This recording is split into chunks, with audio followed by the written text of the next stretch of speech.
Hello guys, मैं हूं Ashish and I welcome you in our प्यारा सा चैनल फिनिक्स क्लासेस। ठीक है, तो नया साल अच्छा जा रहा होगा। चलिए आगे बढ़ते हैं, ग्रेविटेशन के न्यूमेरिकल्स करते हैं। पहले एनसीईआरटी के न्यूमेरिकल्स करते हैं, फिर एचसी वर्मा को भी सॉल्व किया जाएगा। ठीक है, तो आइए पहले फंडामेंटल क्वेश्चंस कुछ देख लेते हैं। क्या हेलो गाइस, आइए देखते हैं क्वेश्चन। चलिए, तो देखिए ये क्वेश्चन है, फर्स्ट क्वेश्चन तो थ्योरी क्वेश्चन है, वो आप कर लेंगे।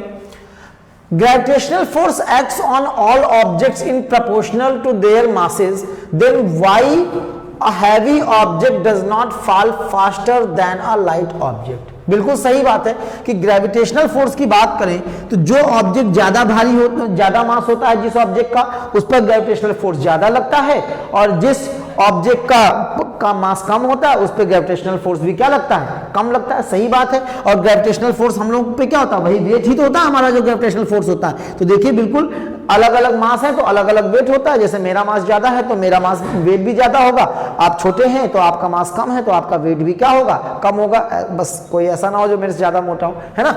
तो खैर, लेकिन अगर बात करें एक्सेलरेशन ड्यू टू ग्रेविटी यानी स्मॉल जी की, अच्छा ये स्मॉल जी प्रोड्यूस कहां से हुआ है, ये ग्रेविटेशनल फोर्स से तो प्रोड्यूस हुआ है। तो वो ये कह रहे हैं कि जब मास कम ज्यादा होने से फोर्स कम ज्यादा होता है ग्रेविटेशनल का, तो फिर जो उससे प्रोड्यूस होने वाला एक्सेलरेशन है, ये जी है, ये जो है ये चेंज क्यों नहीं होता है, ये बदलता क्यों नहीं है, ये अलग अलग लोगों के लिए अलग अलग क्यों नहीं होता, सबके लिए सेम ही क्यों होता है। तो याद करिए जब हमने एक्सेलरेशन ड्यू टू ग्रेविटी को कैलकुलेट किया था तो वहां पर ऑब्जेक्ट के मास वाला टर्म क्या हो गया था, कैंसिल हो गया था। मास वाला टर्म क्या हो गया था, कैंसिल हो गया था। यानी कि जो एक्सेलरेशन ड्यू टू ग्रेविटी है ये ऑब्जेक्ट के मास पर डिपेंड ही नहीं करता है, ये सिर्फ और सिर्फ प्लैनेट के मास पे डिपेंड करता है। दैट इज वाई जो एक्सेलरेशन ड्यू टू ग्रेविटी जो प्रोड्यूस होता है ऑब्जेक्ट्स में, वो अलग अलग मासेस के ऑब्जेक्ट्स होते हैं, लेकिन फिर भी सब पे जो जी होता है वो क्या आता है, सेम प्रोड्यूस होता है, because it is independent of mass of object. I hope आपको क्लियर हो गया होगा। अगले क्वेश्चन में आते हैं। चलिए अगला क्वेश्चन क्या है, what is the magnitude of gravitational force between the earth and a 1 kilogram object on its surface. तो भैया बोला गया है कोई ऑब्जेक्ट है, देखिए फिगर बना लिया करिए, अगर आप फिगर बना लेंगे तो आप बहुत कंफर्टेबली क्वेश्चन कर पाएंगे। ये रही अर्थ की सरफेस पर कोई ऑब्जेक्ट है, पर्सन है, जो भी चाहे आप बोल सकते हैं, और पर्सन तो 1 किलो का हो नहीं सकता, चलिए ऑब्जेक्ट ही रख देते हैं। मान लीजिए ये कोई ऑब्जेक्ट है, ठीक है, बोला गया है 1 किलोग्राम का है, तो इसका मास कितना हो गया, 1 किलोग्राम हो गया। अर्थ की सरफेस पे रखा है तो यानी अर्थ के मास की भी बात करनी पड़ेगी। तो अर्थ का मास हमको कितना दिया गया है, 6 × 10⁻24 किलोग्राम दिया गया है। अच्छा, इनके बीच की डिस्टेंस क्या हो जाएगी, अर्थ की रेडियस के बराबर हो जाएगी सीधे सीधे। अर्थ की रेडियस दी गई है 6.4 × 10⁻6 मीटर, 6.4 × 10⁻6 मीटर दी गई है। ठीक है, अब इनके बीच में हमको फोर्स ऑफ ग्रेविटेशन निकालना है। What is the magnitude of gravitational force. ठीक है, तो ग्रेविटेशनल फोर्स निकालना है तो F कितना हो जाएगा, ग्रेविटेशनल फोर्स जो हो जाएगा वो जाएगा capital G mass of earth into mass of object divide by उनके बीच की डिस्टेंस, जो कि सीधे सीधे रेडियस के बराबर हो जाएगी क्योंकि ऑब्जेक्ट सरफेस पर रखा हुआ है।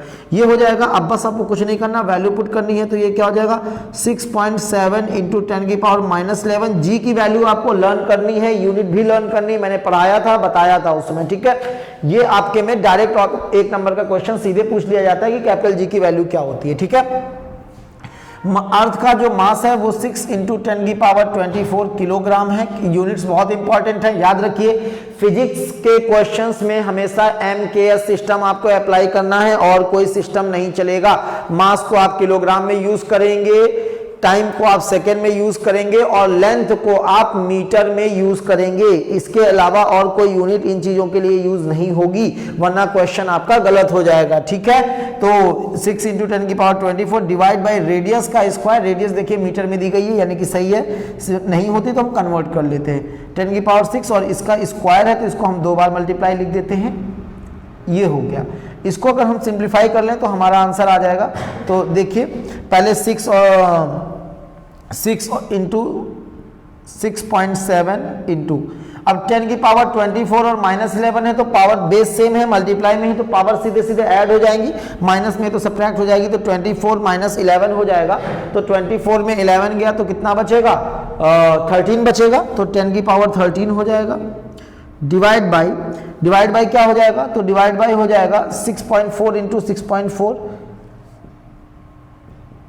और ये हो जाएगा 10 की पावर 12। क्या हो जाएगा, 10 की पावर 12 हो जाएगा।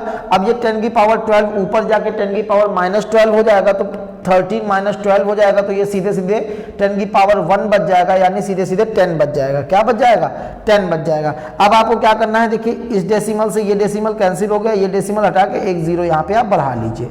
आई बात समझ में। अब क्या करेंगे, अब आप क्या 6 इंटू 67 को 64 इंटू 64 से आप कर दीजिए डिवाइड और आपका आंसर आ जाएगा। डिवीजन आपको करना है, मैं डिवीजन करने वाला नहीं हूं, ये आपकी जिम्मेदारी है, मेरा काम है सिर्फ कॉन्सेप्ट को समझाना। ठीक है, तो इसको डिवाइड करिए और आपका आंसर आ जाएगा। हम लोग चलते हैं नेक्स्ट क्वेश्चन। ठीक है, अगला क्वेश्चन क्या है, the earth and the moon are attracted to each other, the earth and the moon are attracted to each other by gravitational force. बिल्कुल सही बात है। Does the earth attract the moon with a force that is greater or smaller or the same as the force between the moon attract the earth, why. ठीक है, question आपको समझ में नहीं आया तो देखिए पहले क्वेश्चन समझ लेते हैं। देखिए ये रही अर्थ, ये रहा मून, धरती माता और चंदा मामा। अब ये बोल रहे हैं कि बिल्कुल अर्थ का जो मास है वो कम है और अर्थ का मास जो है सॉरी ज्यादा है और मून का जो मास है वो कम है। तो पहले ही हमें ये बताना है कि इनके बीच में अच्छा ग्रेविटेशनल फोर्स तो होगा, बिल्कुल होगा। कितना होगा, G into mass of earth into mass of moon divide by इन दोनों के सेंटर्स के बीच से टोटल डिस्टेंस। ठीक है, अब ये बोल रहे हैं कि ये बताइए कि मून अर्थ पे ज्यादा फोर्स लगाएगा या अर्थ मून पे ज्यादा फोर्स लगाएगी या फिर दोनों इक्वल फोर्स लगाएंगे। तो याद करिए मैंने आपको बताया था कि जो ग्रेविटेशनल फोर्स है वो एक म्यूचुअल फोर्स है, दो ऑब्जेक्ट्स के बीच में लगने वाला फोर्स है और ये हमेशा क्या लगता है, इक्वल लगता है, जिसकी वैल्यू क्या होती है भाई। आपको मैंने एक ही फॉर्मूला तो बताया आपको ग्रेविटेशनल फोर्स निकालने का, क्या F क्या हो जाएगा इनमें, G into mass of earth into mass of moon divide by उनके बीच की डिस्टेंस। मान लीजिए यहां से यहां तक की जो डिस्टेंस है वो कुछ d है, ये मास ऑफ अर्थ हो गया, ये मास ऑफ मून हो गया। तो ये जो फोर्स होगा वो Gme और मास ऑफ मून अपॉन डिस्टेंस का स्क्वायर लगेगा। तो इतना ही फोर्स मून अर्थ पे लगाएगा और इतना ही फोर्स अर्थ जो है वो किस पे लगाएगी, मून पे लगाएगी। ठीक है, तो दोनों एक दूसरे पे बराबर फोर्स लगेगा। बस होगा क्या, जैसे मान लीजिए हम कह रहे हैं इसकी कुछ यूनिट, जिसकी जो वैल्यू आती है कुछ x न्यूटन आती है। कितनी आती है, x न्यूटन आती है। ठीक है, जो इसकी वैल्यू हम जब अर्थ का मास और इनका डिस्टेंस वगैरह रख देंगे, सॉल्व करेंगे, मान लीजिए कुछ x न्यूटन आती है वैल्यू। तो कहने का मतलब क्या कि मून अर्थ पे x न्यूटन का फोर्स लगाएगा अपनी तरफ, यानी कि मून का जो फोर्स होगा अर्थ पे ये कुछ इस तरह से होगा x न्यूटन। आ रही बात समझ में। अच्छा, ये मून की वजह से फ्रॉम मून। ठीक है, अर्थ मून पे अपनी तरफ फोर्स लगाएगी, यानी मून पे जो फोर्स लगेगा वो कुछ इस डायरेक्शन में लगेगा। इसकी वैल्यू कितनी होगी, same to same x newton. कितनी होगी, x न्यूटन, क्योंकि ये एक म्यूचुअल फोर्स है, इसकी value Gmem upon D square होती है। तो दोनों कभी भी अर्थ मून हो या दो ऑब्जेक्ट हो तो दोनों एक दूसरे पे बराबर फोर्स लगाते हैं। आ रही बात में, जितना A B पे लगाएगा उतना ही B A पर लगाएगा। ठीक है, तो म्यूचुअल फोर्स है, बस दोनों की डायरेक्शन अपोजिट होगी। जो एक्सेलेरेशन बोल रहा हूं सॉरी, ग्रेविटेशनल फोर्स होता है, आप उसको बोल सकते हैं अवे फ्रॉम द बॉडी होता है हमेशा। क्या होता है, इस पे जो ग्रेविटेशन होगा वो जो ऑब्जेक्ट लगा रहा उसकी तरफ होगा। जैसे ये ए है, ये इस पे इसका ग्रेविटेशन इस पर तो इधर की ओर होगा, इसका ग्रेविटेशन इस पर तो वो इधर की ओर होगा। आ रही बात समझ में। तो हमेशा अट्रैक्टिव होगा, जो ऑब्जेक्ट फोर्स लगा रहा होगा वो दूसरे वाले को अपनी तरफ खींचने की कोशिश कर रहा होगा। तो इनकी डायरेक्शन क्या होगी, अपोजिट होगी, लेकिन जो फोर्स होगा वो दोनों का क्या होगा, इक्वल होगा। आई होप आपको बात क्लियर हो गई होगी। चलिए नेक्स्ट क्वेश्चन पे आते हैं। क्या है, if the moon attract the earth why does the earth not move towards the moon. अगर अर्थ जो है वो the moon attracts the earth, why does the earth not move towards the moon. देखिए यहां पर दो क्वेश्चन बनते हैं। ठीक है, जैसे ये रही अर्थ, और ये रहा मून, ये इस पे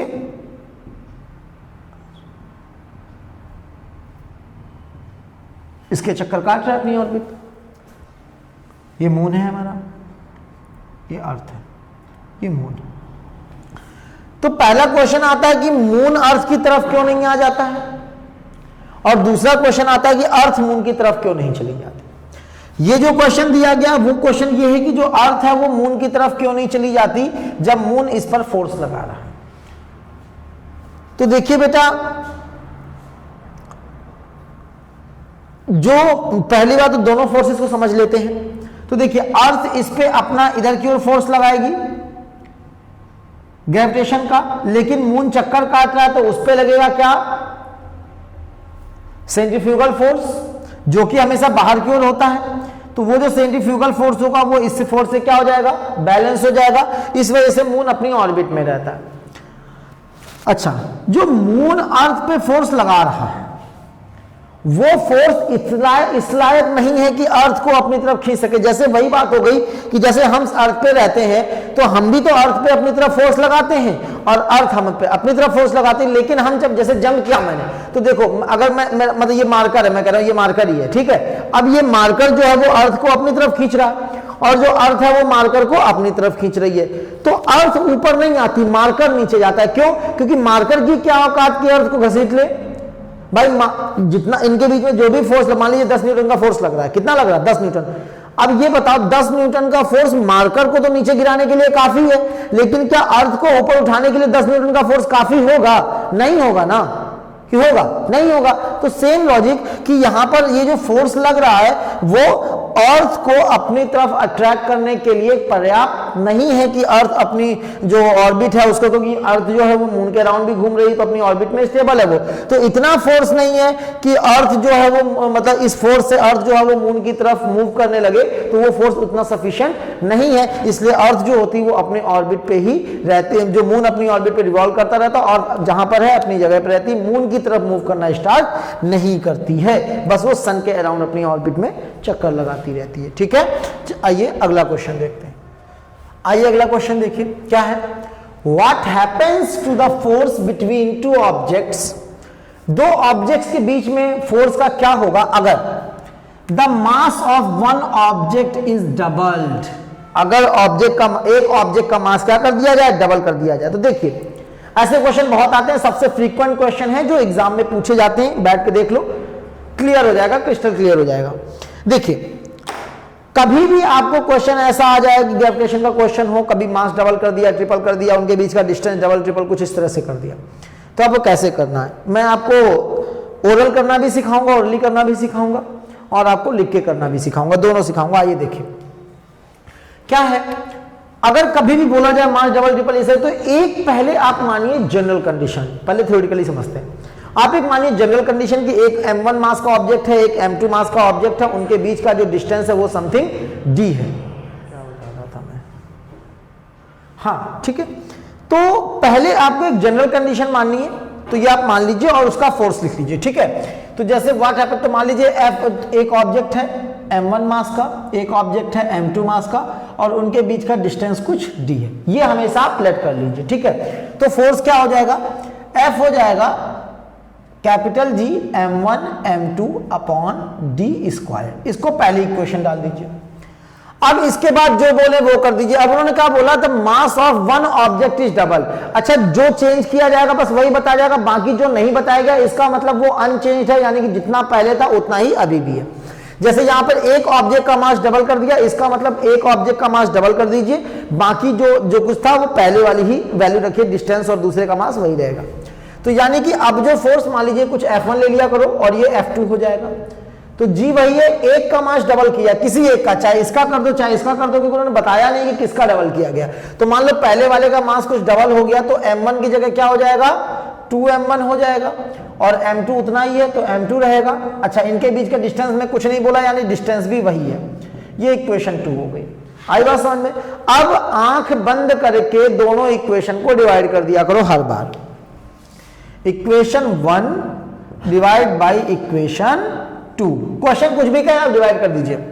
F1 अपॉन F2, लेफ्ट में क्या हो जाएगा, डिवाइड करो तो ये भी ऐसे ये भी ऐसे, तो F1 upon F2 is equal to, अब देखिएगा जब डिवाइड करेंगे इनको तो ये इधर डिवाइड हो जाएगा ये इधर, तो देखिए डी स्क्वायर से डी स्क्वायर कैंसल, जी से जी कैंसल, m1 से m1 कैंसल, m2 से m2 कैंसल, तो ऊपर तो पूरा 1 आ जाएगा, नीचे क्या आ जाएगा 2 आ जाएगा, 2 आ जाएगा।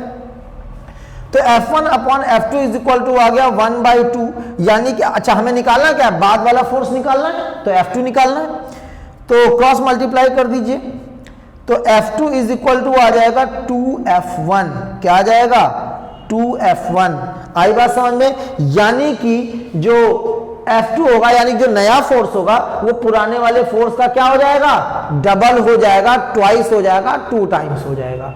आ गई बात समझ में कि नहीं आ गई, आई होप आ गई होगी। चलिए अगला पार्ट करते हैं जल्दी से, अभी इसको ओरली करना भी बताऊंगा, पहले थ्योरेटिकली तीनों कर लेते हैं फिर ओरली करें। अब क्या बोला है, the distance between objects is doubled and tripled, क्या, तो एक मैं डबल्ड का क्वेश्चन कर दे रहा हूं, ट्रिपल्ड का जब आपको समझ में आ जाए तो फिर आप अपने मन से करिएगा, ठीक है, तो मैं डबल्ड का कर देता हूं। आइए, तो क्या अब की बार क्या किया गया, इन्होंने डिस्टेंस को डबल कर दिया गया, तो पहले एक नॉर्मल कंडीशन, तो नॉर्मल कंडीशन क्या हो जाएगा, m1 ऑब्जेक्ट का मास, m2 ऑब्जेक्ट का मास, उनके बीच का डिस्टेंस d, तो फोर्स क्या हो जाएगा capital G m1 m2 upon उनके बीच की डिस्टेंस का स्क्वायर, इक्वेशन 1, ठीक। अब फोर्स चेंज हो जाएगा क्योंकि उनमें डिस्टेंस बदल दी गई है, तो F2 क्या हो जाएगा, G, मास के बारे में कुछ नहीं बोला, इसका मतलब जितना पहले था उतना ये भी रहेगा, यानी कि m1 इंटू m2। अच्छा, अब डिस्टेंस क्या बोला उन्होंने, डबल कर दी गई, पहले हमारी डिस्टेंस कितनी थी, d थी, अब कितनी हो गई, 2d हो गई, डबल हो गई ना तो 2d, तो अब डिस्टेंस का कई लोग क्या करते हैं 2 इंटू डी स्क्वायर कर, नहीं 2d डिस्टेंस है, इस पूरे का स्क्वायर होगा, तो ये हो जाएगा, तो अब ये आ जाएगा gm1 m2 अपॉन 2 का स्क्वायर 4d स्क्वायर, ये आ गई इक्वेशन 2 F2। अब फिर से वही हमेशा की तरह दोनों को उठा के क्या कर दीजिए, डिवाइड कर दीजिए, आइए करते हैं, तो F1 upon F2 equal to क्या हो जाएगा, पहले लिख लेता हूं gm1 m2 upon D square, अब इसके बाद इससे डिवाइड करें तो divided by gm1 m2 upon 4d square, ठीक, gm1 m2 से gm1 m2 cancel, D square से डी स्क्वायर कैंसिल, क्या आ जाएगा F1 upon F2 is equal to, ऊपर बचेगा 1 और नीचे बचेगा 1/4 बचेगा। अच्छा, इसको अगर हम सॉल्व करेंगे तो 1 तो रहेंगे, 1/4 ऊपर जाके क्या हो जाएगा 4/1, यानी कितना आ जाएगा, ये 4 आ जाएगा। तो यहां से F1 अपॉन F2 आ गया 4, क्या आ गया लिख लीजिए यहां पर, F1 upon F2 is equal to आ गया 4। अच्छा, हमको निकालना क्या है, F2 निकालना है, क्रॉस मल्टीप्लाई कर दीजिए, 4F2 is equal to F1, 4F2 is equal to आ जाएगा F1, तो यहां से F2 कितना आ जाएगा, F2 आ जाएगा F1 अपॉन 4, कितना आ जाएगा F1 अपॉन 4, यानी कि F1 का 1/4 हो गया, यानी पुराने वाले फोर्स का 1/4 हो गया, यानी अब फोर्स क्या हो जाएगा 1/4 हो जाएगा, पहले अगर 10 रहा होगा तो 10 इंटू 1/4 हो जाएगा, पहले अगर 90 रहा होगा तो 90 इंटू 1/4 हो जाएगा, जितना भी रहा होगा उसका 1/4 फोर्स बचेगा अगर दो ऑब्जेक्ट्स के बीच का डिस्टेंस पहले से क्या कर दिया जाए, डबल कर दिया जाए। आई होप आपको समझ में आ गया होगा, ठीक है। अच्छा, ट्रिपल का आप खुद कर लेंगे, 1/9 आएगा एक्चुअली, ट्रिपल का मतलब 3d हो जाएगा, तो 3d का स्क्वायर करेंगे तो 9d स्क्वायर आएगा, तो यहाँ पे 1/9 बचेगा, ऊपर 9 चला जाएगा तो 1/9 टाइम्स हो जाएगा, ठीक है। आइए थर्ड पार्ट जो है, अच्छा जरूरी नहीं है कि सिर्फ मास चेंज किया जाए या डिस्टेंस चेंज की जाए, तीनों में से किसी को भी बदला जा सकता है और तीनों को एक साथ भी बदला जा सकता है, उससे आपको कोई टेंशन लेने की जरूरत नहीं है। तो आइए थर्ड पार्ट भी कर लेते हैं, आपको क्लियर हो जाएगा, ठीक है बेटा। तो ये थर्ड क्वेश्चन आइए देखिए, जिसमें दोनों चीजें चेंज की गई, क्या है, the masses of both objects are doubled, sorry battery low गई हमारी, खैर, तो masses of both the objects are doubled, इसमें थोड़ा सा क्वेश्चन को और बढ़ा लीजिए, masses of both the objects are doubled and radius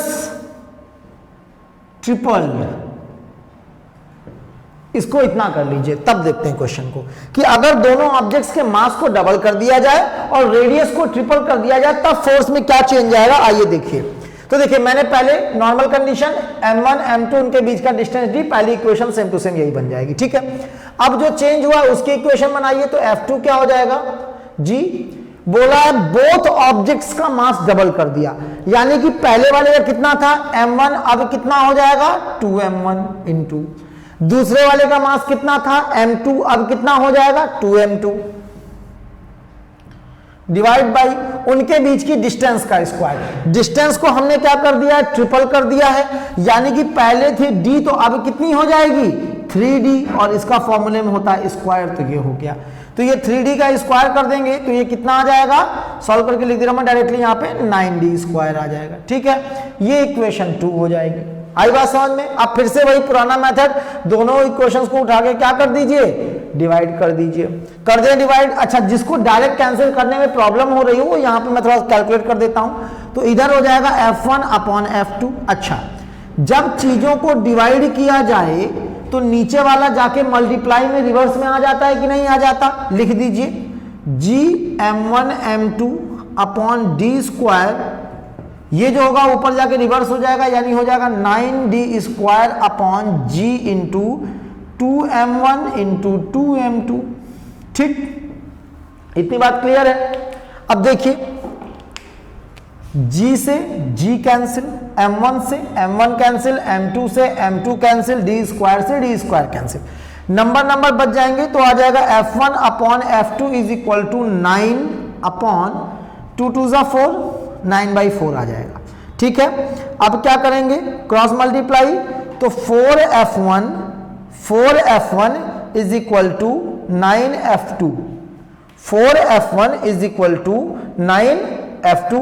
तो जब 4f1 is equal to 9f2 आ जाएगा तो यहां से हमको क्या निकालना है, f2 निकालना है। क्या निकालना है, f2। तो f2 क्या हो जाएगा, f2 जो हो जाएगा वो हो जाएगा 4f1/9, 4f1 अपॉन 9, यानी कि हम बोल सकते हैं f2 is equal to 4/9 f1, यानी कि अब जो फोर्स होगा वो पुराने फोर्स का 4/9 टाइम्स हो जाएगा। कितना हो जाएगा, 4/9 टाइम्स हो जाएगा। तो इस तरह से हम इन क्वेश्चंस को कर लेंगे। आई बात समझ में। आई होप आपको समझ में आ गया होगा कि पेपर में आपको कैसे करना है। 2 से 2.5 नंबर का क्वेश्चन आता है तो आपको प्रॉपर्ली इसी तरह से करके दिखाना होगा। आई होप कि अब आप आराम से कर लेंगे, ठीक है। आइए अब ओरली करते हैं इनको, क्योंकि काफी लंबा रहता है तो कई बार बच्चों से कैलकुलेशन में एरर हो जाती है, डिवीजन वगैरह है काफी बड़ा सा। तो आप एक बार अगर आपको ओरली पता चल गया कि आंसर क्या आएगा तो कैलकुलेशन में कहीं गलती हो गई तो आपको पहले पता चल जाएगा, क्योंकि आपको आंसर पहले से ही पता होगा, ठीक है। आइए देखिए पहले वाले, देखिए अगर कभी मासेस को डबल ट्रिपल किया जाए तो देखो मास, फोर्स ऑफ ग्रेविटेशन जो था वो मास के डायरेक्ट प्रोपोर्शनल था, ठीक है। तो इसलिए अगर कभी भी किसी का मास डबल ट्रिपल कर दिया जाए तो फोर्स भी डबल ट्रिपल हो जाएगा। आई बात समझ में।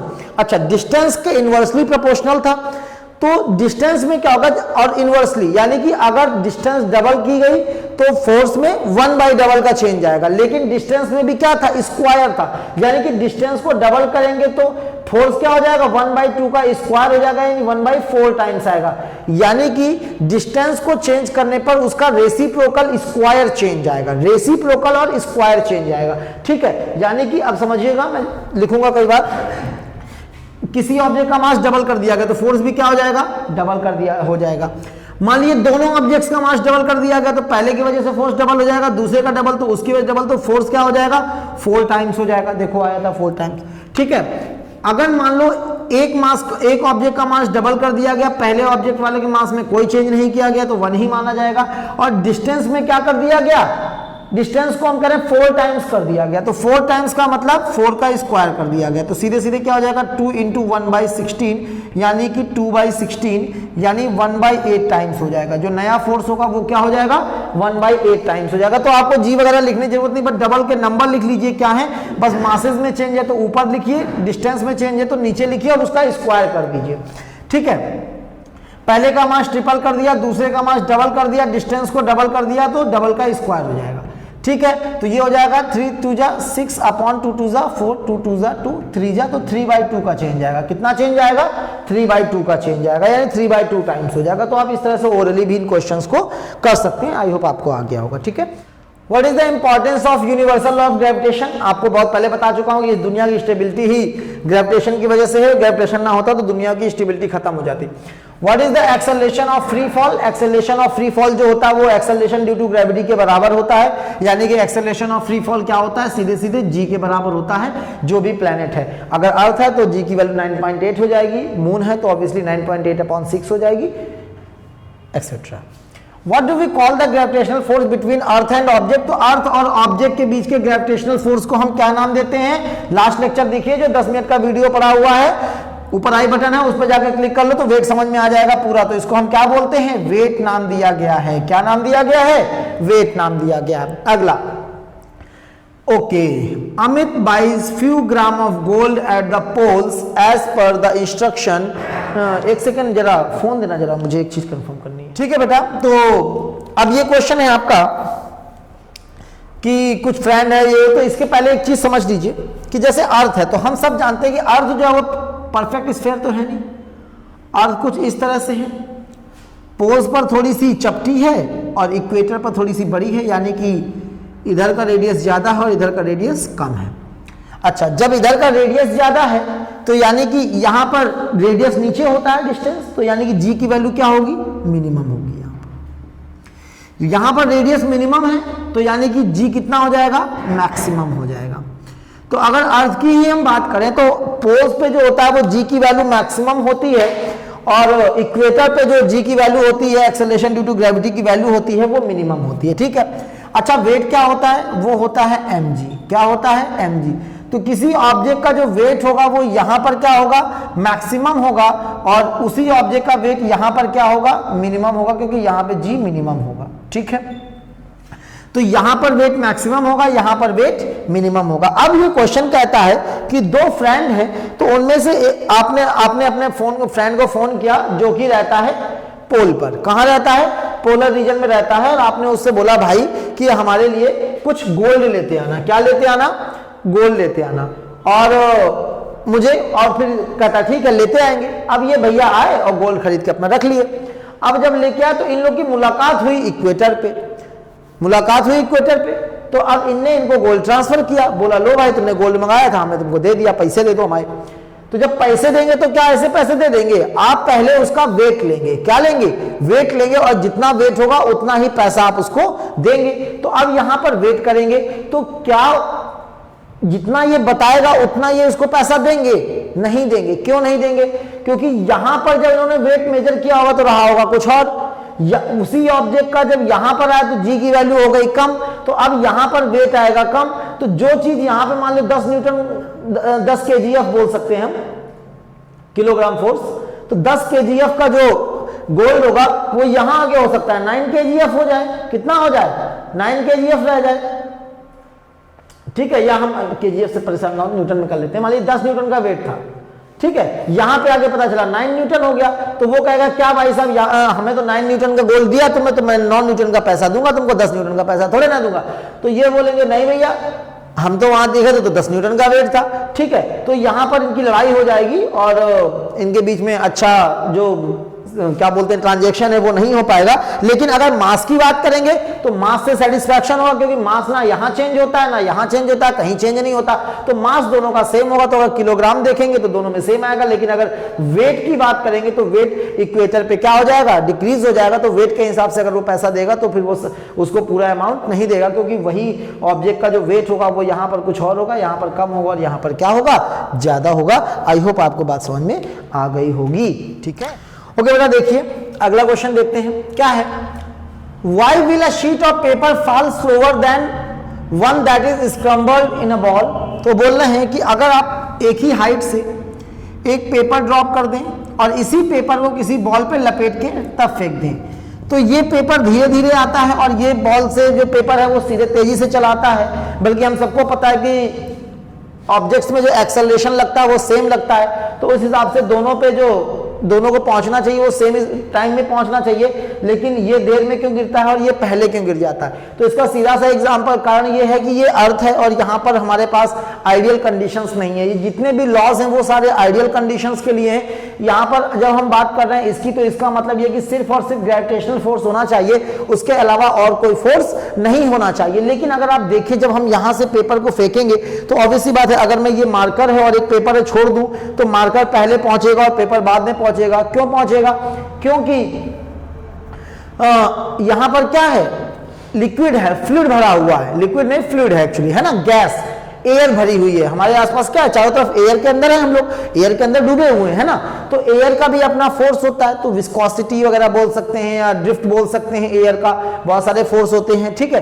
तो और अर्थ के एटमॉस्फेयर में जो एयर है उसकी वजह से इसके ऊपर एक बुआयंसी फोर्स लगेगा। क्या लगेगा? बुआयंसी फोर्स भी लगेगा, जो आगे है, जो कि साल आपके सिलेबस में नहीं है, रिड्यूस कर दिया गया है, ठीक है। तो इसलिए इन पे फोर्स, तो इसका एरिया वगैरह ज्यादा है तो इस पे सरफेस एरिया पे फ्रिक्शन ज्यादा लगेगा, एयर का फ्रिक्शन भी ज्यादा लगेगा। इसका एरिया कम है तो इस पे एयर का फ्रिक्शन भी कम लगेगा, तो इसलिए ये जल्दी नीचे आ जाएगा। ये क्या होगा, देर से नीचे आएगा, तो क्योंकि जो एयर है, एटमॉस्फेयर से लगने वाला जो रेजिस्टेंस है वो इस पे कम रहेगा और इस पे क्या रहेगा, ज्यादा रहेगा, इसलिए पेपर को आने में ज्यादा टाइम लगेगा और इसको कम टाइम लगेगा। आई बात समझ में? बाकी नॉर्मल आइडियल कंडीशन होती तो चाहे आप इसको पत्थर में क्या हाथी में लपेट के पेपर को फेंक देते, लेकिन और एक पेपर अकेले फेंक देते, दोनों एक साथ पहुंचते, बिल्कुल भी टाइम का कोई डिफरेंस नहीं होता, ठीक है। चलिए अगले क्वेश्चन पे आते हैं। क्या है, gravitational force on the surface of moon is only 1/6 strong as the gravitational force on the earth. What is the weight of in newtons? Obviously weight हमेशा न्यूटन में ही होता है। newtons of 10 kilogram object on the moon and on the earth। तो बेटा आपको मास दिया गया है, किलोग्राम का मतलब मास, तो मास आपको दिया गया 10 किलोग्राम। आपसे पूछा क्या गया है, वेट ऑन अर्थ पूछा गया है और आपसे वेट ऑन मून पूछा गया है। तो पहले अर्थ पे वेट की बात करते हैं। तो किसी भी ऑब्जेक्ट का वेट जो होता है वो क्या होता है, mass into acceleration due to gravity. जिस भी प्लेनेट पे आप वेट मेजर कर रहे हैं, तो यहाँ पर अर्थ है तो जी ऑफ अर्थ यूज हो जाएगा, तो ये m हो जाएगा 10 और g हो जाएगा 9.8, मल्टीप्लाई करेंगे तो कितना आ जाएगा, 98 न्यूटन आ जाएगा, ठीक है। अब बात करते हैं वेट ऑन मून। यहाँ पे बात कर रहे हैं वेट ऑन मून की बात करें तो फिर से mg हो जाएगा, लेकिन m तो वही रहेगा, g क्या होगा, अब g उस प्लेनेट का यूज होता है जहां पर आप हैं, तो यहाँ पर मून पर हैं आप, तो अब क्या हो जाएगा, acceleration due to gravity of moon. तो m तो आपको 10 किलोग्राम दिया है, वो 10 ही रहेगा, लेकिन g की वैल्यू क्या दिया है, उन्होंने बोला अर्थ का 1/6 है। क्या है, अर्थ का 1/6 है, तो अर्थ पे होता है 9.8, तो मून पे कितना हो जाएगा, 9.8/6 हो जाएगा। आप इसको सॉल्व कर लीजिए, 98/6 आ जाएगा, 6 1 जा 6, बचे 3, 6 6 जा 36, बचे 2, तो 6 3 जा 18, फिर से 2 तो 18, तो ये 16.33 डॉट डॉट डॉट कुछ इतने न्यूटन आ जाएगा, ठीक है। तो इस तरह से आप मून और अर्थ पे दोनों पे उसका वेट कैलकुलेट कर सकते हैं। आई होप आपको समझ में आ गया होगा। चलिए नेक्स्ट क्वेश्चन पे आते हैं। क्या है, 13 क्वेश्चन है, देखिए। A ball is thrown vertically upward with a velocity of 49 metre per second. तो मैंने आपको बताया था फिजिक्स का न्यूमेरिकल यहाँ से बेहतर कहीं नहीं सिखाया जाएगा आपको, बस यार में जुड़ जाओ, हमारे साथ फॉलो करो। 9 10 जब तक पढ़ोगे तब तक आपको हम यहाँ पर सबसे बेहतर देते रहेंगे। बस एक बार कनेक्ट तो हो यार, बस एक बार हमें अपना साथ दीजिए, हम आपका साथ कभी नहीं छोड़ेंगे, ठीक है। तो आइए देखिए, फिजिक्स के न्यूमेरिकल बिल्कुल बेसिक तरीके से आप आंसर तो निकाल ही लेंगे चाहे कुछ भी हो, ठीक है। देखो, अब बॉल इज थ्रोन वर्टिकल, तो फिजिक्स के न्यूमेरिकल में सबसे पहली चीज ये है कि ये पहचानना कि आखिर गिवन क्या क्या है। अगर आपने एक बार गिवन ढूंढ लिया फिर आप क्वेश्चन को इजीली कर पाएंगे। तो गिवन क्या है, पहली बात तो लैंग्वेज से आपको गिवन के पहचानना है कि क्या गिवन है। अगर वो भी नहीं कर पाते हैं आप तो यूनिट से पहचानना शुरू करिए। तो यूनिट जैसे मीटर पर सेकंड स्क्वायर है तो ऑब्वियसली बात है एक्सेलरेशन दिया गया है, मीटर है यानी कि डिस्टेंस दी गई है, न्यूटन है यानी कि फोर्स दिया गया है, तो किलोग्राम है यानी मास दिया गया है, न्यूटन है यानी फोर्स है या फिर वेट है। तो ये चीजें आप यूनिट से भी पहचान सकते हैं। तो आइए देखते हैं इस क्वेश्चन में क्या क्या गिवन है। इन्होंने बोला एक बॉल है और जिस क्वेश्चन में फिगर बनाया जा सकता है जरूर बनाइए। अब ball is thrown vertically upward with a velocity of 49 metre per second. क्या किया गया, एक बॉल है, इसको ऊपर की ओर फेंक दिया 49 मीटर पर सेकंड की वेलोसिटी से, तो ये स्टार्टिंग है यानी कि यू हो गई, ठीक है। Calculate the maximum height to which it rises. तो पूछा गया ये मैक्सिमम हाइट कितनी जाएगी। तो एक बात बताइए, आप अगर आपने लेक्चर्स लिए होंगे हमारे, तो आपको पता होगा कि अगर कोई ऑब्जेक्ट किसी हाइट तक जा रहा है तो मैक्सिमम हाइट कब अचीव करेगा? मैक्सिमम हाइट जब पहुंचेगा तो उसकी ऊपर की तरफ जो वेलोसिटी होगी वो क्या हो जाएगी? खत्म, क्योंकि भाई एक्सेलरेशन ड्यू टू ग्रेविटी नीचे की तरफ, वेलोसिटी ऊपर की ओर, तो ब्रेक लगेगा उसकी वजह से। तो लगातार स्पीड जो ऑब्जेक्ट की होगी वो घटती जाएगी, घटती जाएगी, घटती जाएगी, एक टाइम पे जाके उसकी स्पीड क्या हो जाएगी? जीरो हो जाएगी। जैसे स्पीड जीरो हो जाएगी फिर वो ऊपर की ओर जाना बंद कर देगा, यानी उसी टाइम पे आप हाइट देख लीजिए, वही उसकी मैक्सिमम हाइट होगी। यानी कि हम यहां पर ले लेंगे मैक्सिमम हाइट, तो जो मैक्सिमम हाइट है यहां पर इसकी वेलोसिटी यानी v इज इक्वल टू क्या हो जाएगा? जीरो हो जाएगा। ठीक है, अच्छा एक्सेलरेशन आपको पता होता है, जब भी कोई बॉडी ऊपर या नीचे की ओर आ जा रही हो तो आपको एक्सेलरेशन क्वेश्चन मतलब मोशन के तरीके नहीं करना है, आपको एक्सेलरेशन पता है, अर्थ में 9.8 होता है। बस अगर कोई ऑब्जेक्ट ऊपर जा रहा है तो g की value -9.8 metre per second square आप यूज करेंगे एक्सेलरेशन, अगर नीचे आ रहा है तो प्लस का 9.8 metre per second square use करेंगे। ठीक है, तो v दिया है, u दिया है, a दिया है और h पूछा गया। h को मैंने कहा था इक्वेशन ऑफ मोशन में डिस्टेंस से आप रिप्लेस कर सकते हैं। इक्वेशन ऑफ मोशन में जो s रिप्रेजेंट करता है वो h ही है, डिस्टेंस है ना। तो अब आइए, अब देखिए इस क्वेश्चन में टाइम नहीं दिया गया, तो देखिए डिस्टेंस की दो ही इक्वेशन होती है, या तो सेकंड इक्वेशन ऑफ मोशन होती है या तो थर्ड इक्वेशन ऑफ मोशन होती है। फर्स्ट इक्वेशन ऑफ मोशन में डिस्टेंस का कोई क्वेश्चन पार्ट ही नहीं है। सेकंड इक्वेशन ऑफ मोशन कब यूज करते हैं? जब टाइम दिया होता है या टाइम पूछा होता है। सेकेंड इक्वेशन ऑफ मोशन कब यूज करते हैं? जब ना टाइम दिया हो और ना ही टाइम पूछा हो। ठीक है, तो इसमें ना टाइम दिया है ना पूछा, तो थर्ड इक्वेशन यूज करेंगे, क्या होती है? v square is equal to u square plus 2as, a और s। ठीक है, ऐसे यूज करो, h करके जबरदस्ती याद करने की जरूरत नहीं है फालतू में, वैल्यू पुट करो। v 0 है, 0 का स्क्वायर, u है 49 तो 49 का स्क्वायर प्लस 2। एक्सेलरेशन माइनस में होगा क्योंकि ऑब्जेक्ट ऊपर जा रहा है, तो माइनस का 9.8 यूज करेंगे। s मतलब मैक्सिमम हाइट यानी h लिख लिया इसको। अब इसको सॉल्व कर लीजिए, 49 का स्क्वायर तो ये आ जाएगा माइनस का 49 into 49 is equal to minus 2 into 9.8 into h। ठीक है, माइनस से माइनस कैंसिल हो गया, ये सब इधर आ जाएगा। 49 into 49 divide by 2 into 98 is equal to h। 98 नहीं 9.8 है, डेसिमल हटा दीजिए, यहाँ पर एक जीरो बढ़ा दीजिए। अब देखिए 49 1 जा 49, 49 2 जा 98, क्लियर है बात। अब 2 2 जा कितना हो गया? 4 हो गया, 4 से इसको डिवाइड कर दो आंसर आ जाएगा। 2 2 जा 4, 4 से काटने कितना आएगा? 4 1 जा 4, 4 2 जा 8, कैरी 1, 4 2 जा 8, कैरी 2, 4 5 जा 20। तो h इज इक्वल टू आ जाएगा 122.5 मीटर। कितना आ जाएगा?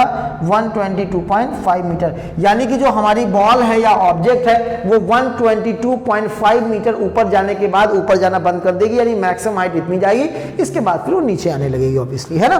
तो ये हो गया। अब अगला क्या है? The total time taken to return to the surface of the earth. अब पूछा इसको टाइम कितना लगेगा भैया आने में, तो आपको टाइम के लिए अब देखिए इस क्वेश्चन में v भी पता है, u भी पता है, a भी पता है और t फाइंड आउट करना है। तो हम कौन सी इक्वेशन लगा सकते हैं? फर्स्ट इक्वेशन ऑफ मोशन लगा सकते हैं, v is equal to u plus a t. लगा दीजिए, v is equal to u plus a t लिख देंगे by first equation of motion. v कितना है? 0 है, u कितना है? 49 है। ठीक है, एक्सेलरेशन कितना है? माइनस का 9.8, क्योंकि ऑब्जेक्ट हमारा ऊपर जा रहा है, नीचे आ रहा होता तो प्लस का 9.8 यूज करेंगे, इनटू टी। ठीक है, 49 इधर आके माइनस का 49 is equal to minus 9.8 into t, minus से माइनस कैंसिल। ठीक है, ये डिवाइड में आ जाएगा तो 49 अपॉन 9.8 इक्वल टू टी हो जाएगा, डेसिमल हटेगा, जीरो बढ़ेगा 98, 49 से कैंसिल कर दिए, 49 1 जा और 0, 49 2 जा 2, 5 जा, तो t इज इक्वल टू कितना आ जाएगा? 5 सेकेंड आ जाएगा। कितना आ जाएगा? 5 सेकेंड आ जाएगा, यानी कि ऑब्जेक्ट 122.5 मीटर जाएगा, वो भी कितनी देर में जाएगा? 5 सेकंड में चला जाएगा और 5 सेकंड में वो मैक्सिमम हाइट तक पहुंच जाएगा। आई होप आपको क्लियर हो गया होगा। आइए नेक्स्ट क्वेश्चन देखते हैं।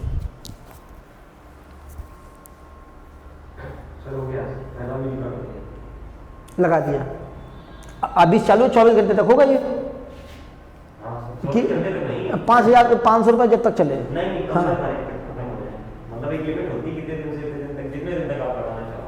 अच्छा, तो तुमने 15 दिन का लगाया है? 15 हाँ, 12 दिन के लिए लगा सिर्फ 500 रुपये पर ज़्यादा अगर मतलब कम में लगा दो तो फिर गड़बड़ रहता है। नहीं, आराम आराम से चलने दो उसको।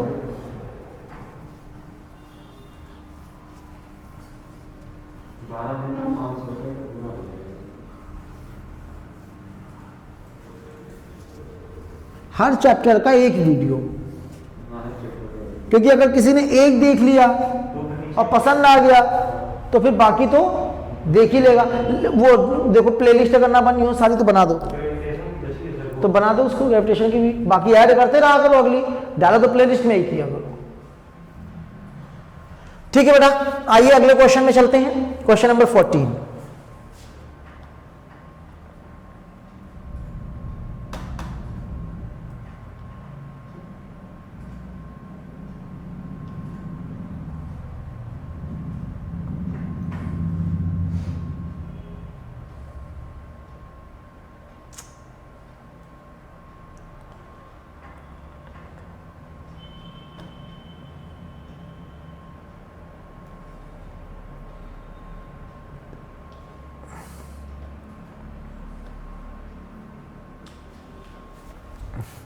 क्वेश्चन नंबर 14 देखिए बेटा, क्या है?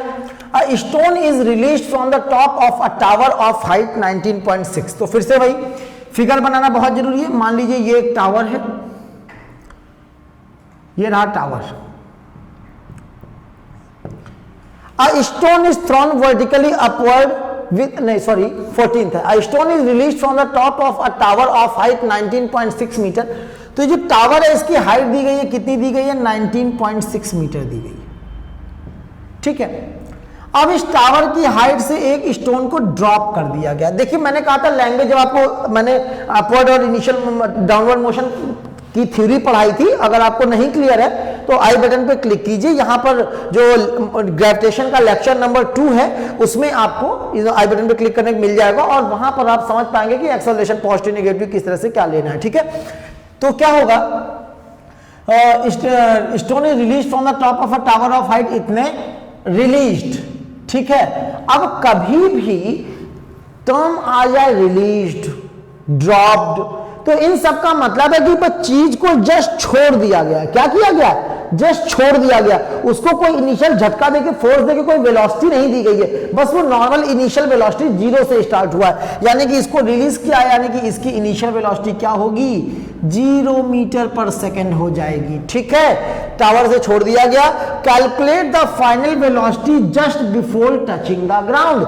अब ये क्या हुआ? ऐसे अब जैसे नीचे, अब नीचे की ओर आ रहा है तो एक्सेलरेशन क्या हो जाएगा? नीचे की ओर आएगा तो एक्सेलरेशन प्लस में यूज होगा। कितना? 9.8 मीटर पर सेकेंड स्क्वायर। अब कई बार बच्चे 10 भी यूज करते हैं, तो 10 तब तक यूज मत करना जब तक क्वेश्चन खुद ना बोले। कुछ नहीं बोल रहा तो 9.8 यूज करेंगे, जब क्वेश्चन बोले कि नहीं 10 यूज कर लो तभी यूज करना, वरना गलत कर लिया जाएगा। ठीक है, तो एक्सेलरेशन प्लस में हो जाएगा। बोला find the speed just before touching the ground, यानी कि जब जस्ट टच करने वाला होगा, यानी फाइनल वेलोसिटी हमसे पूछी गई है। जस्ट बिफोर टचिंग यानी कि ये पूरी ये जो डिस्टेंस है इसको कवर कर लेगा। तो ये हमारी क्या हो गई? एस हो गई, डिस्टेंस हो गई। एस बोल सकते हैं, एच बोल सकते हैं, एक ही बात है। तो देखिए इस क्वेश्चन में ना ही टाइम दिया गया और ना ही टाइम पूछा गया और डिस्टेंस इन्वॉल्व है, तो इसके लिए हम कौन सी इक्वेशन का यूज करेंगे? ऑब्वियसली बात थर्ड इक्वेशन ऑफ मोशन का यूज करेंगे। क्या होती है? v square is equal to u square plus 2as। ठीक है, v कितना हो जाएगा बेटा पता करना है। u कितना हो जाएगा? 0 हो जाएगा, 0 का स्क्वायर प्लस 2। a की वैल्यू कितनी हो जाएगी? प्लस का 9.8 हो जाएगी। s कितना हो जाएगा? हाइट जितनी भी डिस्टेंस 19.6 मीटर ट्रेवल की है तो 19.6 आ जाएगा। ठीक है, v स्क्वायर कितना हो जाएगा? ये 0 है, खत्म काम। इन दोनों को मल्टीप्लाई कर दीजिए, आपका आंसर आ जाएगा 9.8 इंटू 19.6। जल्दी से मल्टीप्लाई करके बताओ जरा इसको कितना आएगा। इसको मल्टीप्लाई करके बताओ कितना है मोबाइल।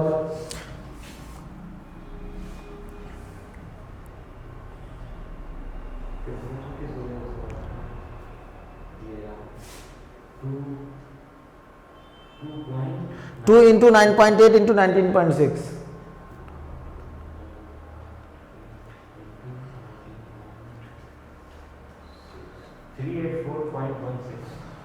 तो बेटा v स्क्वायर आ जाएगा 38.16। इसका स्क्वायर रूट निकालो, बेड़ा कर लो, बेड़ा कर लो, आ जाएगा।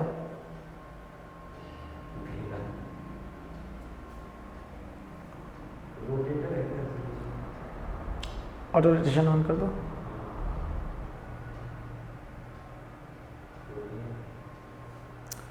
स्क्वायर ऑफ 38.16 का अंडर रूट 384.16।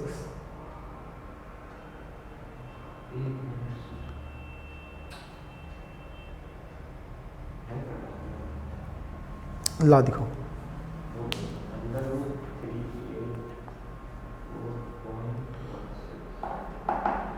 19.6। अच्छा, तो इतना आ गया, तो v कितना आ जाएगा बेटा, स्क्वायर रूट ऑफ 384.16 यानी कि आ जाएगा 19.6 मीटर पर सेकेंड। ठीक है, तो आप कैलकुलेट कर लेंगे रूट, तो 19.6 आएगा। तो इस तरह से ये क्वेश्चन हमारा हो जाएगा। आगे भी कुछ पूछा है क्या? जी नहीं, अगर इसमें भी टाइम पूछते तो अब आपको v, u और a तीनों चीजें पता है, फर्स्ट इक्वेशन ऑफ मोशन लगा देंगे और आपका टाइम कैलकुलेट हो जाएगा। चलिए नेक्स्ट क्वेश्चन पे आते हैं। ये घंटे के ऊपर निकल गया। अरे उसमें बीच में बातचीत सब कुछ हुई है इसी में, फिर 1 घंटा हो चाहे 1.5 घंटा, इसका एनसीईआरटी क्वेश्चन तो सॉल्व कराएंगे। हाँ, क्या है अगला question? A stone is thrown vertically upward with an initial velocity of 40 metre per second. फिर से फिगर बनाइए। ये रहा स्टोन, इसको किसी ने ऊपर की ओर फेंक दिया।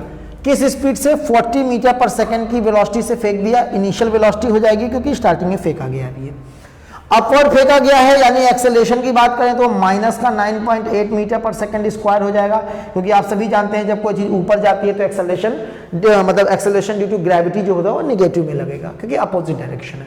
यहाँ पर g को 10 दे दिया है, तो बिल्कुल अब यहाँ पर हम 9.8 की जगह क्या यूज कर सकते हैं? 10 यूज कर सकते हैं। ठीक है, find the maximum height reached by the stone. तो सबसे पहले मैक्सिमम हाइट पूछी गई है, तो मैक्सिमम हाइट के लिए आप जानते हैं, मान लीजिए यहाँ तक ये पहुंच के नीचे आना शुरू कर देता है, तो मैक्सिमम हाइट का मतलब v इज इक्वल टू क्या हो जाएगा? 0 हो जाएगा। क्या हो जाएगा? v इज इक्वल टू 0 हो जाएगा, क्योंकि जब ऑब्जेक्ट की फाइनल वेलोसिटी 0 हो जाती है बस वहीं पर वो मैक्सिमम हाइट पर होता है, तो v इज इक्वल टू 0 हो जाएगा। अब आपको निकालना है, तो एक बार फिर से ये फर्स्ट बिल्कुल पिछले क्वेश्चंस की तरीके बन गया, ये आप इसको सॉल्व कर लेंगे, आई होप आपको आराम से आ जाएगा। आइए कर लेते हैं जल्दी से। अच्छा, third equation of motion use करेंगे हम यहाँ पर, तो v square is equal to आ जाएगा u square plus 2as, v square यानी 0 स्क्वायर, u स्क्वायर यानी 40 का स्क्वायर प्लस 2, एक्सेलरेशन हमारा कितना हो जाएगा? माइनस का 10 हो जाएगा, और हाइट हमसे पूछी गई है तो इंटू h कर लेते हैं। ठीक है, तो ये 40 का स्क्वायर इधर आके माइनस 40 का स्क्वायर हो जाएगा, minus 40 into minus 40 is equal to minus 20h आ जाएगा। माइनस से माइनस कैंसिल हो जाएगा, 22 जा 40 हो जाएगा, 42 जा 80 मीटर आ जाएगा। कितना आ जाएगा? 80 metre is equal to h, यानी कि ऑब्जेक्ट मैक्सिमम कितनी हाइट तक जाएगा? 80 मीटर तक जाएगा, और इसके बाद उसकी वेलोसिटी 0 हो जाएगी और वो ऊपर जाना बंद कर देगा। अब बोला गया find the maximum height reached by the stone. अगला पार्ट क्या है? What is the net displacement and the total distance covered by the stone. ठीक है, stone is throne vertical upward and with an initial velocity. तो अब देखिए, अगर हम सिर्फ अब देखो ऑब्जेक्ट जो का यहां से यहां तक की जो हाइट हो गई वो 80 मीटर्स हो गई।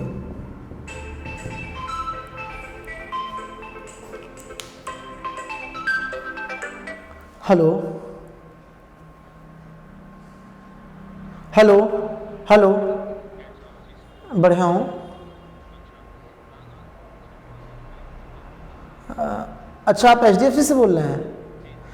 भैया वो लेना नहीं है एक्चुअली, बहुत कम है वो। हाँ भैया, फिर अगले दिन किसी का फ़ोन आया था HDFC से ही, और फिर वो 75,000 कुछ बता रहे थे। हाँ, और प्लीज़ अभी मेरी रिकॉर्डिंग चल रही है तो अभी मैं थोड़ा बात भी नहीं कर पाऊँगा, क्योंकि मैं क्लास ले रहा हूँ अभी, है ना। ठीक है, मैं कॉल करता हूँ आपको। ठीक है, ओके ओके, ठीक है। तो सारे डसे पड़े।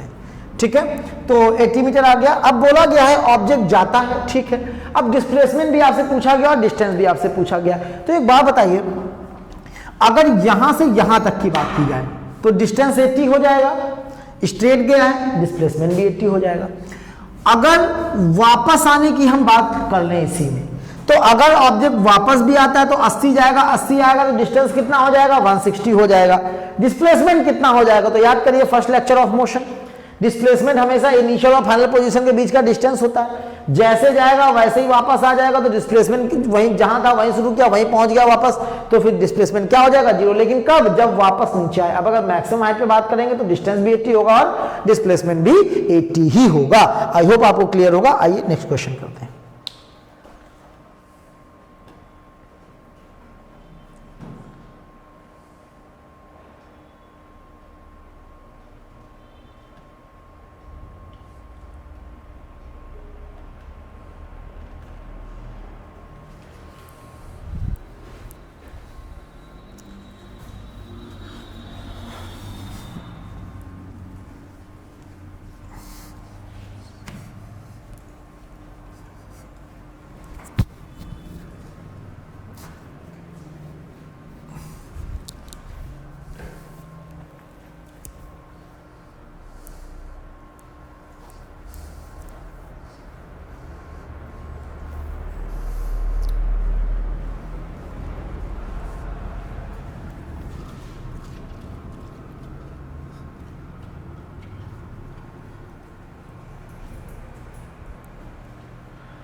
अगला क्वेश्चन देखिए बेटा, calculate the force of gravitation between the earth and the sun given that the mass of earth इतने किलोग्राम एंड सन इतने kilogram, average distance between them is इतना। तो आप जानते हैं, फिर से फिगर बना लीजिए, ये रही अर्थ, ये रहा अर्थ एंड द सन, तो ये रही सन। इनके बीच का force of gravitation find out करना है, तो आपको इसका मास पता होना चाहिए, इसका मास पता होना चाहिए, डिस्टेंस पता होना चाहिए, कैलकुलेट हो जाएगा। देखिए अर्थ का मास दिया गया है 6 × 10⁻²4, सन का मास दिया गया 2 × 10⁻30, ठीक है।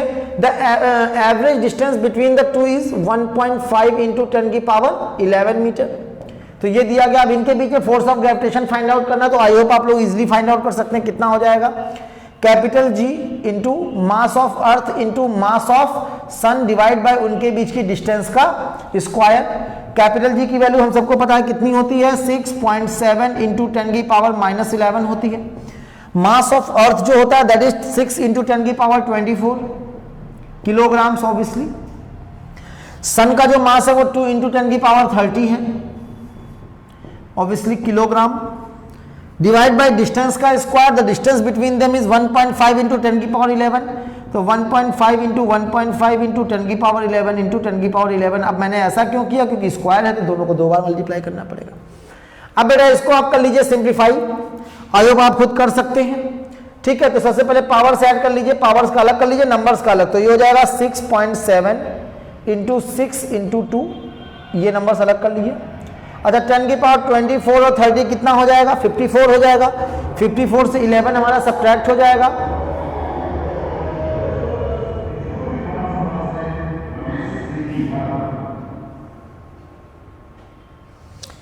तो आ जाएगा 10⁻43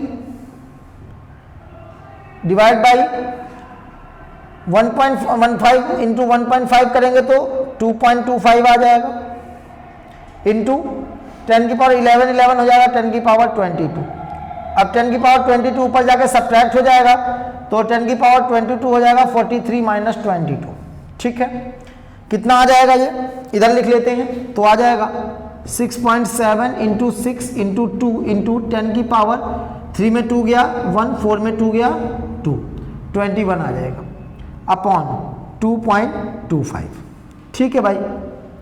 अब क्या कर सकते हैं इसमें, अब बेटा इसको आपको करना पड़ेगा, इन दोनों को मल्टीप्लाई बाय डिवाइड और आप इंटू 10⁻21 न्यूटन इतना फोर्स होगा। अब इसको मल्टीप्लाई आप कर सकते हैं, ये मैं नहीं करने वाला, ठीक है। तो चलिए नेक्स्ट क्वेश्चन पे मूव करते हैं।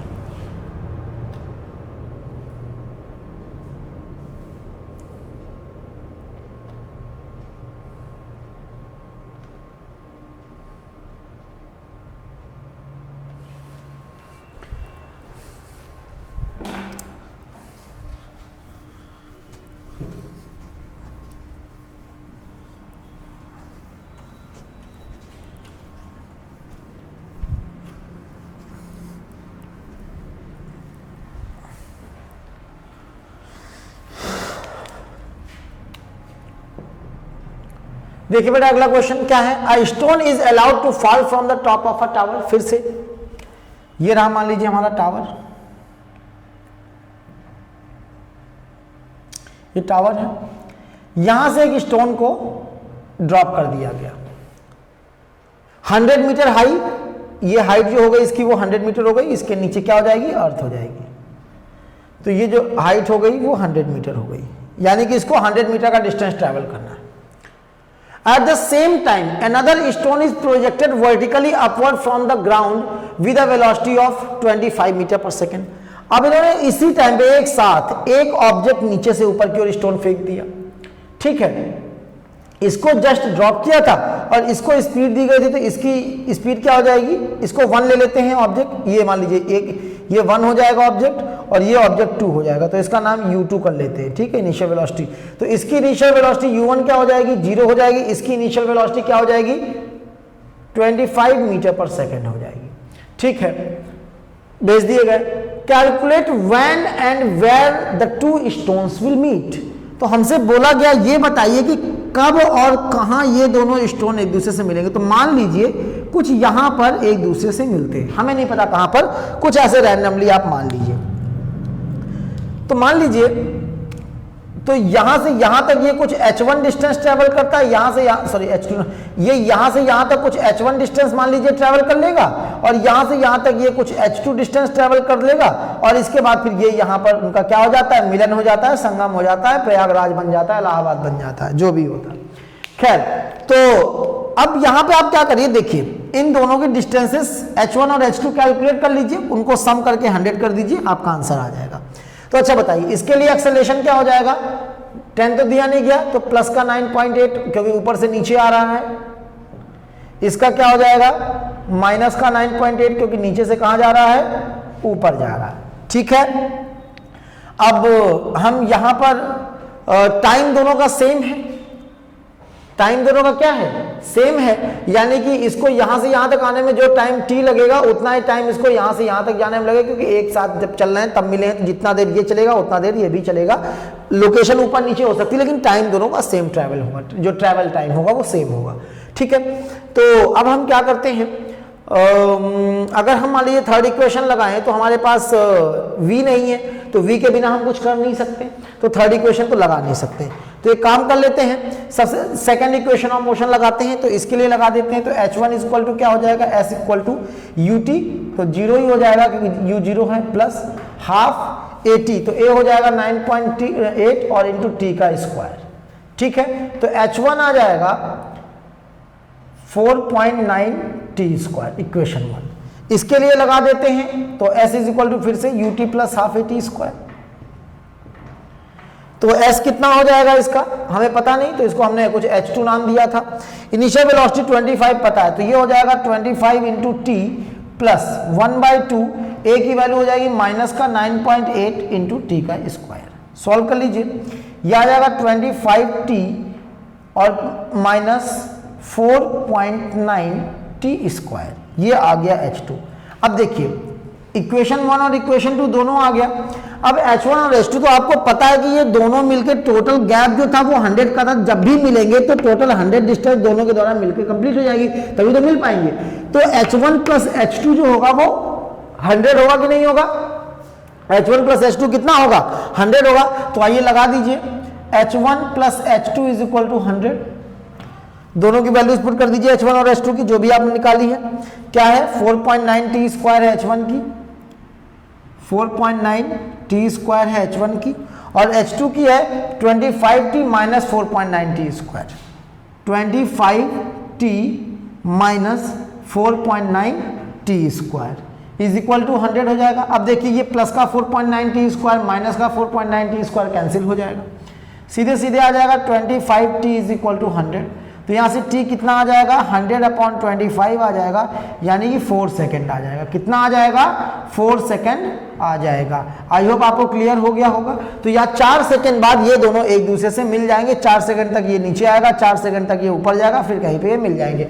अच्छा, अगर बोला जाए कहाँ मिलेंगे, तो कहाँ मिलेंगे, तो 4 सेकेंड आप पुट कर दीजिए, तो h1 आ जाएगा 4.9 इंटू 4 4 जा 16, 16 का इसे मल्टीप्लाई कर देंगे, 16 नहीं है, 16 9 जा 144, ठीक है, कैरी 14, 16 4 जा 64 और 14 और ऐड करेंगे तो 74 78, तो 78.4 मीटर h1, यानी यहां से यहां तक का डिस्टेंस 78.4, तो यहां से कितना हो जाएगा 100 माइनस 78.4, तो नीचे से हाइट निकल आएगी, तो कितना आ जाएगा 78.4 टू 80, तो 21.6, कितना आ जाएगा 21.6 मीटर। तो नीचे से 21.6 मीटर और ऊपर से 78.4 मीटर हाइट पे ये दोनों एक दूसरे से क्या हो जाएंगे, मिल जाएंगे, मीट कर जाएंगे, एक दूसरे से टकरा जाएंगे, या अगल बगल होंगे तो ओवरलैप कर जाएंगे, है ना, क्रॉस कर जाएंगे।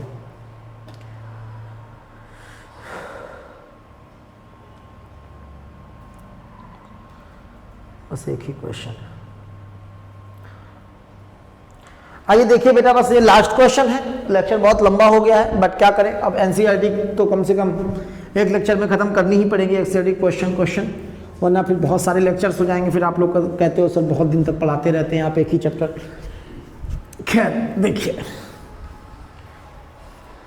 क्या है, a ball thrown up vertically and returns to the thrower after 6 second. ये थे कोई भाई साहब, और यहां से इन्होंने इस बॉल को थ्रो कर दिया, सनी देओल का हाथ है तो बहुत तेजी से ऊपर जाएगी, तो बॉल जाती है कहीं जब पहुंचती होगी और इसके बाद फिर वापस आ जाती है। बॉल को जाने और आने में जो टोटल टाइम लगा वो 6 सेकंड लगा, यानी कि टोटल बॉल गई और फिर आई 6 सेकंड बाद, जैसे उसने फेंका 6 सेकंड बाद बॉल उसके हाथ पे, जैसे मैंने मारकर फेंका गया, अब 6 सेकंड लग गए, मान लो ये जब तक मेरे हाथ में वापस आया 6 सेकंड लग गए, ठीक है, तो 6 सेकंड हो गए, तो यानी कि सिमेट्रिक एक्सेलरेशन दोनों बार सेम ही था, यानी कि 3 सेकंड लगा होगा जाने में और 3 सेकंड लगा होगा आने में। ये हमेशा होता है अगर एक ही चीज पहले ऊपर गई है फिर अपने आप नीचे आ रही है, अगर बीच में कोई किसी ने डिस्टर्ब नहीं किया, तो जितना टाइम जाने में लगेगा उतना ही टाइम ऊपर से नीचे आने में लगेगा, ठीक है। ये मैं वर्टिकल मोशन की बात कर रहा हूँ, motion under influence of gravity, ठीक है। तो 3 सेकंड जाना, तो ये हो गया। क्वेश्चन क्या था, velocity with which it was thrown up, तो हमको नहीं पता, मान लीजिए नीचे वेलोसिटी 0 मान लेते हैं, सॉरी 0 तो हो ही नहीं सकती क्योंकि कुछ ना कुछ वेलोसिटी तो फेंकी गई होगी, तो u is equal to question mark. हाँ, 3 सेकंड बाद ये मैक्सिमम हाइट पर होगा, यानी कि उसके बाद उसकी वेलोसिटी खत्म हो जाएगी, यानी कि 3 सेकंड बाद हम बोल सकते हैं इसका v क्या हो जाएगा, 0 हो जाएगा। एक ही बात करें तो जब नीचे से, अब मैं सिर्फ जाने की बात कर रहा हूं, तो 3 सेकंड तक में जो एक्सेलरेशन होगा वो कितना हो जाएगा, माइनस का 9.8 हो जाएगा, क्योंकि जब कोई चीज ऊपर जाती है तो माइनस में होता है एक्सेलरेशन ड्यू टू ग्रेविटी, जब नीचे आती है तो प्लस में। आपसे u a v पता है और आपसे पूछा फाइंड द वेलोसिटी, तो अब इसमें हम क्या कर सकते हैं, कौन सी इक्वेशन का यूज कर सकते हैं, v पता है हमको, u पूछा गया है, a पता है और टाइम भी पता है, टाइम हमको दिया गया है 3 सेकेंड, कितना दिया गया है 3 सेकेंड, तो ऑब्वियसली बात है फर्स्ट इक्वेशन ऑफ मोशन लगा दीजिए, v is equal to u plus a t। u हमको पता नहीं है, v पता है फाइनल 0, u क्वेश्चन मार्क है। एक्सेलरेशन माइनस का 9.8 है, टाइम कितना, ऊपर जाने में 3 सेकंड लगे, नीचे जाने में 3 सेकंड, तो t की जगह हम कितना रखेंगे 3 रखेंगे, क्योंकि फाइनल वेलोसिटी हमने यहाँ की 0 यूज की ना, यानी कि ऑब्जेक्ट उस समय की बात की जब ऑब्जेक्ट मैक्सिमम हाइट पे था। तो ये हो जाएगा v इज इक्वल टू 3 8 जा 16 कैरी 1, 3 9 जा 20, सॉरी 3 8 जा 16 नहीं, 3 8 जा 24 कैरी 2, 3 9 जा 27 टू 20। आइए गाइस इस क्वेश्चन को देखते हैं क्या है। A ball is thrown vertically upward and returns to the thrower after 6 second, यानी कि एक पर्सन है कोई, उसने बॉल को थ्रो किया, बॉल किसी हाइट पर गई अपनी मैक्सिमम हाइट, इसके बाद फिर वापस रिटर्न आ गई 6 सेकेंड में, तो यानी कि 3 सेकेंड लगे होंगे जाने में और 3 सेकेंड लगे होंगे आने में, क्योंकि सिमेट्रिक मोशन है, बीच में कोई फोर्स नहीं लगा है, किसी ने उसको डिस्टर्ब नहीं किया है। तो कभी भी याद रखिए किसी ऑब्जेक्ट को अगर फेंक दिया जाए तो जितना टाइम उसको मैक्सिमम हाइट तक पहुंचने में लगेगा उतना ही ऊपर से नीचे आने तक में भी लगेगा। तो 6 सेकंड लगे तो टोटल 3 सेकंड हो गया जाने का और 3 सेकंड हो गया आने का, ठीक है। किस the velocity with which it was thrown up, तो पूछ रहा गया है कि किस वेलोसिटी से फेंका गया था, यानी कि हम मान लेते हैं u is equal to question mark, हमको पता नहीं है। अच्छा 3 सेकंड बाद ये मैक्सिमम हाइट पे होगा, यानी कि यहां पर इसकी वेलोसिटी क्या हो जाएगी, 0 हो जाएगी। मान लीजिए कुछ h हाइट तक जाता है जो कि हमको नहीं पता है। अच्छा, एक्सेलरेशन क्या हो जाएगा इसमें, ऑब्जेक्ट ऊपर जा रहा है तो माइनस का 9.8 मीटर पर सेकंड स्क्वायर हो जाएगा, जब इधर से इधर आएगा तो एक्सेलरेशन क्या हो जाएगा, प्लस का 9.8 मीटर पर सेकंड स्क्वायर हो जाएगा। ठीक है, टाइम कितना लगेगा, तो 3 सेकंड का टाइम लगेगा। तो देखिए v भी पता है, u पूछा गया, a और t तीनों चीजें पता है, तो आप फर्स्ट इक्वेशन ऑफ मोशन लगा दीजिए। तो v इज इक्वल टू हो जाएगा u plus a T, final velocity 0 है, इनिशियल वेलोसिटी पूछी गई है, a हो जाएगा माइनस का 9.8, t हो जाएगा 3। तो minus u is equal to हो जाएगा माइनस का मल्टीप्लाई कर दिया, 3 8 जा 24, कैरी 2, 3 9 जा 27 और 2 29.4, माइनस माइनस कैंसिल, तो u इज इक्वल टू आ जाएगा 29.4 मीटर पर सेकेंड। ठीक है, तो ये ऑब्जेक्ट यानी कि 29.4 मीटर पर सेकेंड की स्पीड से फेंका गया था। आई बात समझ में। अब बोला गया था मैक्सिमम हाइट बताइए, बी पार्ट क्या है, मैक्सिमम हाइट। तो मैक्सिमम हाइट यही होगी जहां तक गया होगा। तो अब आपको u v a और t सब पता है, तो चाहे आप सेकंड इक्वेशन लगा दीजिए चाहे थर्ड इक्वेशन लगा दीजिए, दोनों से निकल आएगा। आइए हम सेकंड इक्वेशन लगा देते हैं। तो s इज इक्वल टू क्या हो जाएगा, ut plus half A T square, u 29.4 है तो 29.4 इंटू टी कितना, मैक्सिमम हाइट पहुंचने में 3 सेकंड लगे तो t3 यूज होगा, प्लस 1/2 एक्सेलरेशन नीचे से ऊपर जा रहा है, नेगेटिव में आएगा, माइनस का 9.8 इंटू टी स्क्वायर यानी 3 इंटू 3। सॉल्व कर लो बेटा इसको। s इज इक्वल टू 3 8 जा 24, सॉरी 3 4 जा 12, कैरी 1, 3 9 जा 27, 1 8, 28, कैरी 2, 3 2 जा 6 2 8, तो 88.2 आ गया इधर। माइनस कर देंगे इसको तो यह आ जाएगा, करना पड़ेगा, तो माइनस का आ जाएगा 4.9 इंटू 9, 3 3 जा 9। ठीक है, अब इसको सिंप्लीफाई करिए तो 88.2 माइनस 9 9 जा 81, कैरी 8, 9 4 जा 36, 36 और 8 कितना हो जाएगा, 44 हो जाएगा, तो 44.1। सब्ट्रैक्ट कर दीजिए इसको, तो 2 में 1 गया, 1 बच जाएगा, 8 में 4 गया, 4 बच जाएगा, 8 में 4 गया, 4 बच जाएगा, 44.1 मीटर। कितना आ गया, 44.1 मीटर। यानी कि जो ऑब्जेक्ट होगा वो मैक्सिमम कितनी हाइट ट्रैवल करेगा, 44.1 मीटर की हाइट ट्रैवल करेगा। एक बार देख लीजिएगा मेरा कैलकुलेशन कहीं गलत ना हो, कैलकुलेशन अगर गलत हो तो आई एम सॉरी, कई बार समझाते समय हो जाता है। ओके, तो ये आ गया हमारा। ठीक है, अब इतना हो गया। अब देखिए जो थर्ड पार्ट आता है, जो सबसे इंपॉर्टेंट पार्ट, कि इट्स पोजीशन आफ्टर 4 सेकेंड। ठीक है, आई होप आपने इतना नोट कर लिया होगा। अब मैं आगे आपको समझाने के लिए इसको रब कर रहा हूँ। डिस्टेंस एक बार लिख लेते हैं, कितनी हो जाएगी, ये जो हाइट निकाली हमने कितनी निकाली, 44.1 मीटर। अब बोला गया ये बताइए कि 4 सेकंड बाद ऑब्जेक्ट की पोजीशन क्या होगी। 4 सेकंड बाद, 4 सेकंड समझते हो, तो 3 सेकंड तो खाली उसको ऊपर जाने में लगेगा। इसके बाद फिर ऊपर से जब नीचे आना शुरू करेगा तो 1 सेकंड ऊपर से नीचे आएगा और टोटल क्या हो जाएगा, 4 सेकंड हो जाएगा। तो एक्चुअली जो हमारा क्वेश्चन वो एग्जैक्टली ये नहीं है, बल्कि ये है कि कोई ऑब्जेक्ट ऊपर से नीचे आ रहा है, यानी कि u इज इक्वल टू 0 हो गया, 1 सेकंड तक नीचे आएगा, 4 सेकंड मतलब 3 सेकंड तो जाने में लग गया, तो वो हाइट हो जाएगी। इसके बाद 1 सेकंड नीचे आने में तो 4 सेकंड है, तो इधर 4 सेकंड 3 सेकंड का तो कैलकुलेटेड है, 1 सेकंड का और कैलकुलेट कर लो, काम खत्म। ठीक है, तो t इज इक्वल टू कितना हो जाएगा, 1 सेकंड, a कितना हो जाएगा, प्लस का 9.8 मीटर पर सेकंड स्क्वायर।